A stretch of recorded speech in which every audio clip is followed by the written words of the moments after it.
Good morning, everyone, and welcome back to Read Aloud with Miss Cope. Today is Wednesday, April 8th, and as you see, I'm working on my big old cup of coffee. If you know Miss Cope, you know I love coffee. So, we are starting off the day right, and I am totally excited to get back to reading with all of you with The Might of Angels by Andrea Davis Pinkney. I do have permission from Scholastic to read this with all of you. Last time we left off, we were on Monday, November 8th, 1954, diary book. I miss Bethune. I don't miss the broken toilets and the stopped clocks, but I miss learning in a place where teachers talk to you and smile and say honey and darling when they speak your name.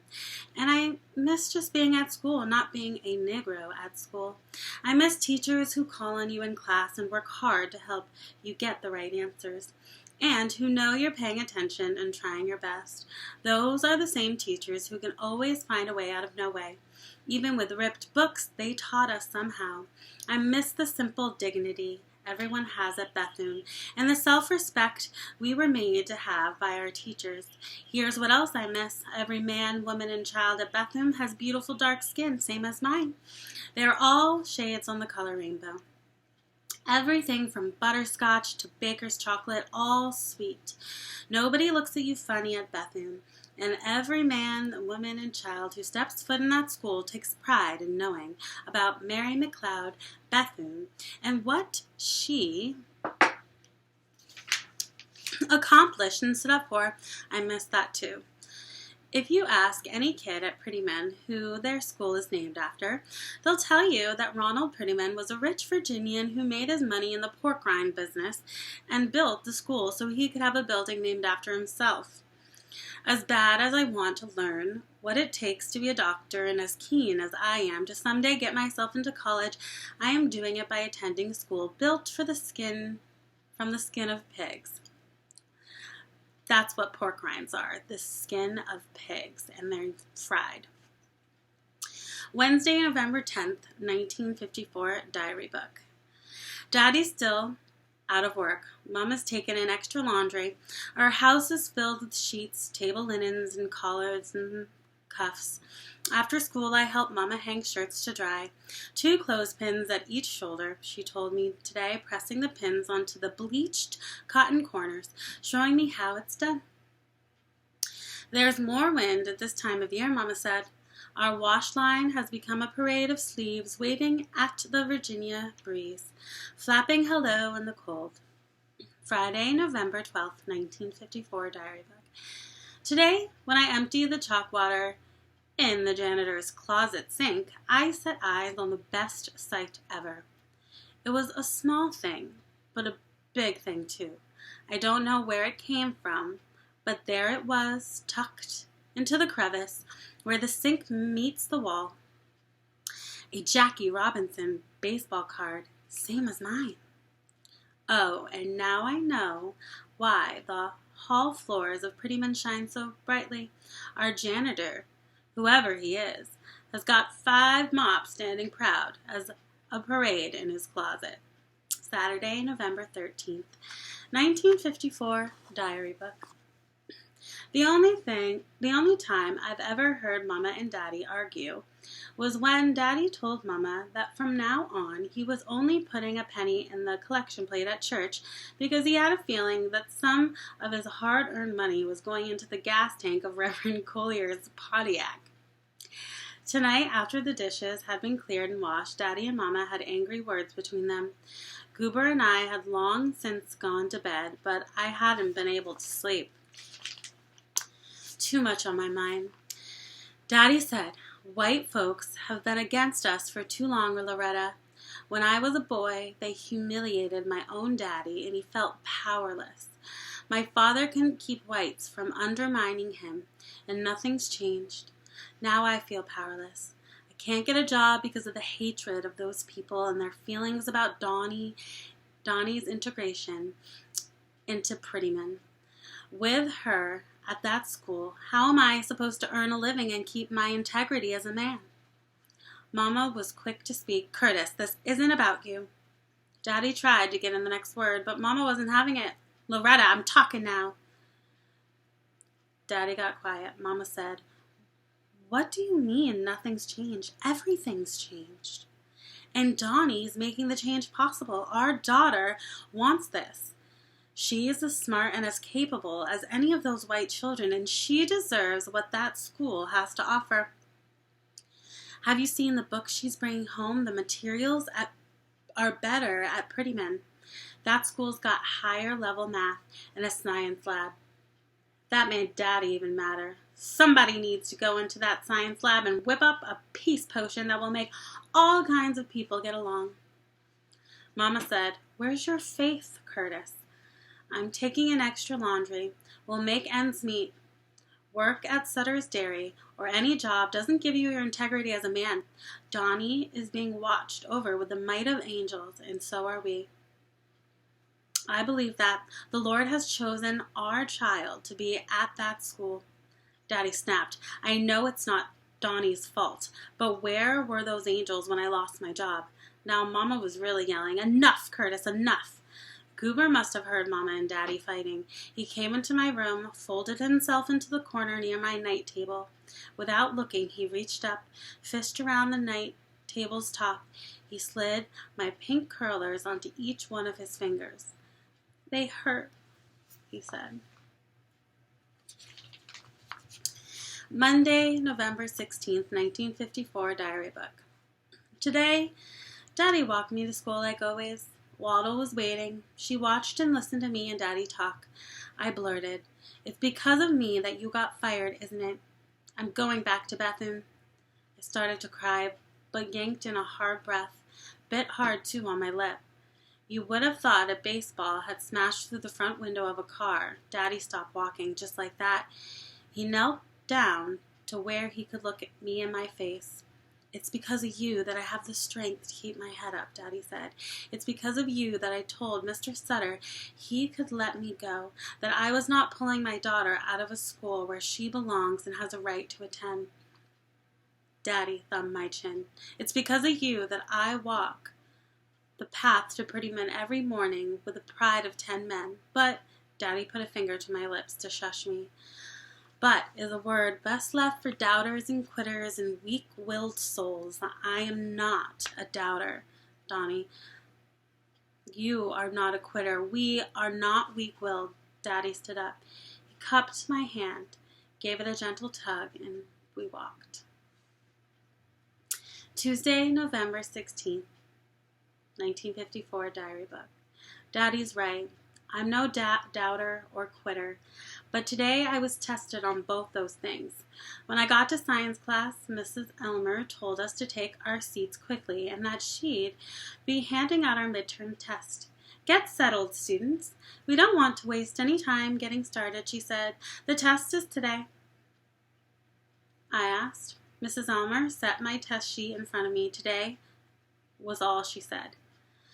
There was no time to flip through my assignment log, but I was as sure as I am that my name is Dawnie Ray Johnson, that the midterm science test was scheduled for Friday, November 19th, 3 days from now. That date had been written on the blackboard. That date had been entered into my assignment log by me. That date had been dancing around my dreams for weeks. I tried to protest, but having a teacher think you're being disagreeable is never a good idea. I didn't want to sass Miss Elmer. I just wanted to make sure I was not the one making the mistake. "But you said you wrote," was all I could manage. "I said the test is today, Dawnie." Other kids were beginning to write their test answers. Mrs. Elmer came over to me. I did my best to whisper. "Back when we started class, you wrote on the blackboard, Friday, November 19th, midterm test. That's what I recorded in my assignment ledger."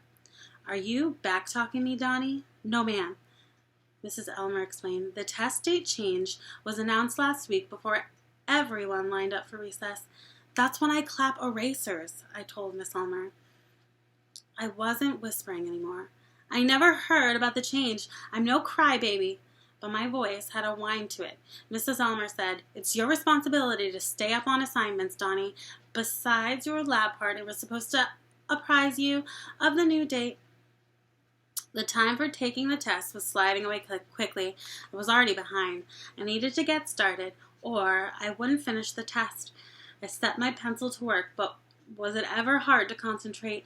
This was worse than being shoved into a cold pond when you're not expecting it and landing face first with a smack. I was writing my answers fast and furious. I couldn't think about the answers, though. I'd study for the test, but getting ready for a test takes more than just knowing the facts. I need the warm-up in my mind, spending a minute picturing myself taking the test and doing good on it, and holding that picture in my thoughts till it's all I see in front of me. I didn't have a minute, though. By the time I begun, I had less than 20 minutes to take a half-hour test. The only warm-up in my mind was the thud of a headache starting as I tried to see the test questions clearly. Then something changed. Somewhere between filling in the blanks about the nervous system and respiration, the thud in my head turned to punching in my chest. At first I thought it was my heart pounding past my ribs, but it was more than that. It was my intention. Then came the same voice I'd heard when Mama and I first set eyes on the papers that explained what my science lessons would be. You can do this, you can do this. The voice grew louder, my intention simpler. You can. I raced through my answers, filling in the last question 1 second before Miss Elmer announced our time was up. The punching, pounding intention in me said, you did it. Good job, Dawnie. Wednesday, November 17th, 1954, diary book. When Mr. Dumfrey, my history teacher, sees me in the hallway, he says hello. At dismissal, Mr. Dumfrey says goodbye to all the students. He doesn't leave me out like some of the other teachers do. Mr. Dumfrey is a person with manners. Today in class, Mr. Dumfrey called on me. He asked me to describe the 3 branches of government. I was startled by the question, not because I didn't know the answer, but because he asked the question so frankly. I could tell by the kindness in Mr. Dumfrey's way of talking that he wouldn't twist my answer like Mrs. Ruth does in her English class. I said my answer to Mr. Dumfrey's question clearly. Legislative, judicial, executive. Mr. Dumfrey nodded. Good, he said. Now stand up, Dawnie, and repeat your answer so that we can all hear it, he encouraged. I did what Mr. Dumfrey said, plain and simple. This teacher made me feel like a regular student. It was almost as good as sliding into home base. Friday, November 19th, 1954, diary book. Every Friday, I ask myself how I made it through another week at Prettyman. Mrs. Elmer gave back our graded test today. I got every answer right, but didn't get 100 on the test. Mrs. Elmer handed back everyone's test, but mine. With one test paper left from her pile, she asked me, "Is this yours?" In glancing quickly at the page, I could see that every question was marked as correct with a check mark. I looked closer and soon saw why my paper said 98% on top. Mrs. Elmer had spelled it out and read, missing name, missing date. I've been so rushed, I've forgotten to fill in my paper's very top line. That cost me 2 points.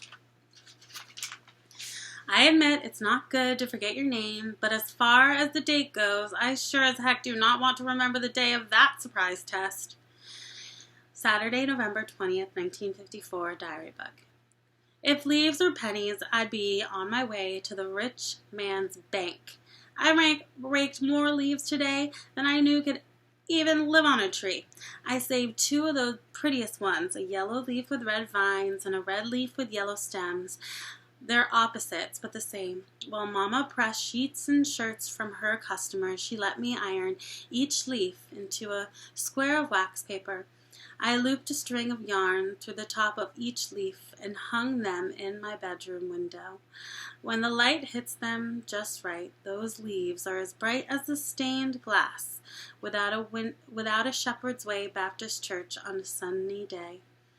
As much as I hate raking, there is one more good thing that came out of today's leaf pile.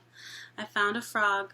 I've never seen a frog smile, but this frog looked glad when I scooped him up, then set him down in the shoebox where my Vaselines once lived.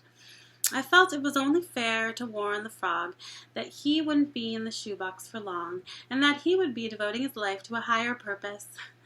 I've never seen a frog cry either, but I would have bet all the pennies that I'd put in that rich man's bank that this little rust-colored critter was shedding some froggy tears when I told him the news.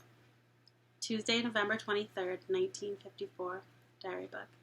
If I ever do become a doctor for people, I will tell my veterinarian friends to treat frogs kindly. Frogs have sure paid their dues for the sake of science. Today, we dissected frogs as part of our biology lesson. Nowhere on the school paper about what lessons were being learned did it say that the school would be giving us frogs to pull apart. I brought my frog from the leaf pile to school and kept him in the shoebox all morning. When we arrived in the science laboratory, each of us had a frog at our place. An already dead frog, the ugliest frog ever. My own frog must have smelled his dead cousin. He'd been quiet and still all morning, but was now bumping the sides of the shoebox. When Mrs. Elmer asked about the shoebox, I explained that I brought a frog from home from science for the science lesson on frog dissection. The other kids teetered, and even I thought it was funny. Mrs. Elmer put my shoebox on her desk during our lesson. She shook her head, looking not too pleased.